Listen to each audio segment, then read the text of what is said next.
بسم اللہ الرحمن الرحیم۔ السلام علیکم۔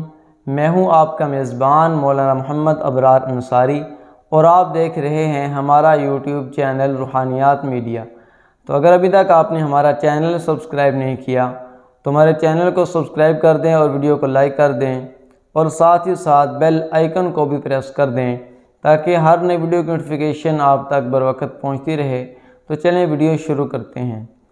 مقدمہ میں کامیابی کے لیے آج کا وظیفہ ہے، اگر آپ کو کسی مقدمہ میں کامیابی نہیں ہو رہی تو یہ وظیفہ اس کے لیے ہے۔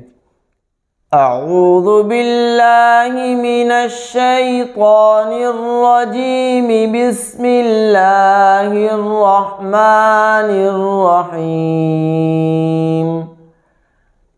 وَقُلْ جَاءَ الْحَقُّ وَزَهَقَ الْبَاطِلُ إِنَّ الْبَاطِلَ كَانَ زَهُوقًا۔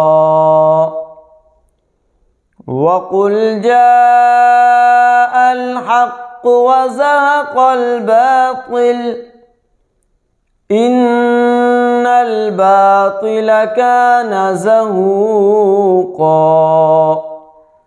ترجمہ: اور کہہ دیجئے کہ حق آیا اور باطل گیا گزرا ہوا، اور واقعی باطل چیز تو یوں ہی آتی جاتی رہتی ہے۔ فائدہ: اگر آپ کو مقدمہ میں کامیابی حاصل کرنی ہو تو روزانہ کسی نماز کے بعد 133 دفعہ مذکورہ آیت پڑھ لو۔ اگر حق پر ہو تب پڑھو۔ اس آیت کو جو پہلے میں نے پڑھی اس کو 133 مرتبہ پڑھنا ہے کسی بھی نماز کے بعد، چاہے فجر کے بعد پڑھ لیں، چاہے ظہر کے بعد پڑھ لیں، چاہے عصر کے بعد پڑھ لیں، چاہے مغرب کے بعد، چاہے عشاء کے بعد، کسی بھی نماز کے بعد 133 مرتبہ اس آیت کو پڑھنا ہے۔ لیکن پڑھنا کس وقت ہے؟ جب آپ حق پر ہوں تب پڑھنا ہے۔ اس کا فائدہ تب ہوگا جب آپ حق پر ہیں اور آپ کا مقدمہ حل نہیں ہو رہا تو پھر آپ نے اس کو 133 مرتبہ پڑھنا ہے، ورنہ ناحق پڑھنے والا خود مصیبت میں گرفتار ہو سکتا ہے۔